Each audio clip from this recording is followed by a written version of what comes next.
আসসালামু আলাইকুম। সবাই কেমন আছেন? আশা করি সবাই ভালো আছেন। অনেকদিন পরে ভিডিও করতেছি। ভিডিও করার আসলে সময় হয়ে ওঠে না। দ্যাটস ওয়াই ভিডিও আসলে করি না। কিন্তু মনে হলো যে একটা বিষয় আপনাদের জানানো উচিত।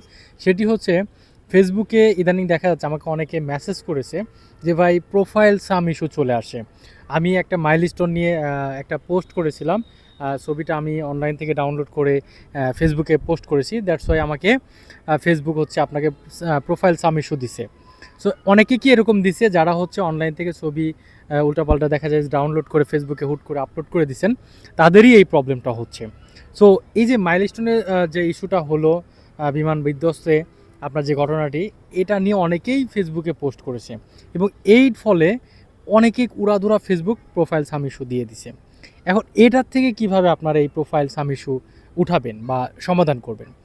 এটা করতে চাইলে আপনাকে প্রথমে যেটা করতে হবে সেটি হচ্ছে আপনার যে পোস্টটা করেছেন মাইলস্টোনের এই ঘটনা নিয়ে, সেই পোস্টটা আপনাকে কপিরাইটের ওই অপশনে গিয়ে প্রোফাইল সাবমিশনের উপর ক্লিক করে আপনাকে এটাকে প্রথমে এই পোস্টটা ডিলিট করতে হবে। সেটা ছবি হতে পারে, ভিডিও হতে পারে, যাই কিছুই হোক না কেন সেটা আপনাকে ওই পোস্টে গিয়ে আপনাকে ডিলিট করতে হবে। ডিলিট করার পরে আপনি দেখবেন এটা অটোমেটিক্যালি এটা ঠিক হয়ে যাবে। যদি ঠিক না হয় সেই ক্ষেত্রে আপনাকে ফেসবুকের সাপোর্টে আপনাকে মেসেজ করতে হবে। সেখানে কিছু লিখলে আপনাকে সাবমিট করলেই আপনাকে সেটার পরিপ্রেক্ষিতে একটা রিভিউ করে তারা আপনার প্রোফাইল সাম ইস্যুটা উঠায় দিবে। বাট প্রথমত আপনাকে যেটা করতে হবে, এই প্রোফাইল সাম ইস্যু উঠাতে চাইলে আপনার ওই পোস্ট 100% আপনাকে ডিলিট করতে হবে। কারণ সেটা কপিরাইট ফেসবুক ধরে ফেলেছে, দ্যাটস ওয়াই আপনাকে এটা ডিলিট করতেই হবে। না করলে আপনার প্রোফাইল সাম ইস্যু কখনোই দূর হবে না। সো এই ছিল বিষয়। আসলে ভিডিও ওইভাবে করতেছি না, কিন্তু এই বিষয়টা জানানো উচিত, যেহেতু অনেকেই আমাকে মেসেজ করছে যে ভাই এরকম ইস্যু ফেস করতেছে, কিভাবে আমার এই প্রোফাইল সাম ইস্যুটা রিমুভ করব। তো মনে হলো যে আসলে যেহেতু অনেকেই ফেস করছে, তাহলে মেসেজ করা শুরু করছে, এর মানে আরও অনেক মানুষ হতে পারে। তো ভিডিও করে একটু কথা বলে মনে হয় সবাইকে ক্লিয়ার করে দিলে সবাই এটা উপকৃত হবে। দ্যাটস ওয়াই আমি কিন্তু এই ভিডিওটা করছি। সো আমি চেষ্টা করব সামনে নতুন নতুন ভিডিও নিয়ে আসার। যেহেতু এই আমাদের এই প্রোফাইলে বা পেজ বলেন যাই বলেন, আহ, অনেক ভিডিওই আছে যেগুলো হচ্ছে মানুষ দেখেছে, উপকৃত হয়েছে, এখনও কমেন্ট করে। সো আমার উচিত হবে সেই জায়গা থেকে আপনাদের সুন্দর সুন্দর গাইড দেওয়ার এবং হচ্ছে ফেসবুকের নতুন নতুন আপডেট যেগুলো আসে সেগুলো সম্পর্কে আপনাদের অ্যাওয়ারনেস করে, এবং যাতে করে ফেসবুকে বা অনলাইন ক্যারিয়ারে আপনারা আগাতে পারেন।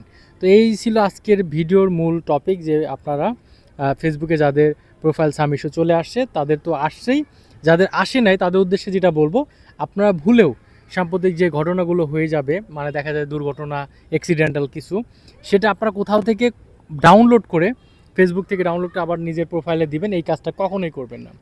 কারণ হচ্ছে এটা হচ্ছে আপনার একে তো কপিরাইট হয়ে যায়, দুয়ে হচ্ছে আপনার এই যে যে দুর্ঘটনা, একটা বিশাল ন্যাশনাল ওয়াইজ আপনার একটা দুর্ঘটনা হয়েছে, সেখানে আপনি একটা দেখা যায় যে ভুল ইনফরমেশন ছড়াচ্ছেন। তো সেই ক্ষেত্রে ফেসবুক এটা চায় না যে কোনো একটা ভুল ইনফরমেশন দিয়ে বিভ্রান্তি করুক মানুষের মধ্যে। সো দ্যাটস ওয়াই হচ্ছে আপনার এই পোস্টটাকে তারা ভায়োলেশন ধরে, তারা এটাকে কপিরাইট ধরে ফেলে এবং হচ্ছে আপনার ইস্যু চলে আসে। এর মানে যেটা বুঝলাম, আপনারা নিজের ক্যামেরা, নিজের রিয়েলিস্টিক কোনো কিছু ছাড়া ফেসবুকে কখনোই আপলোড করবেন না, কারণ ফেসবুক অনেক স্ট্রিক্ট। তো যাই হোক, সবাই ভালো থাকবেন, সুন্দরভাবে সবাই সচেতন হয়ে কাজ করেন ফেসবুকে। আশা করি ভালো কিছু হবে। ধন্যবাদ।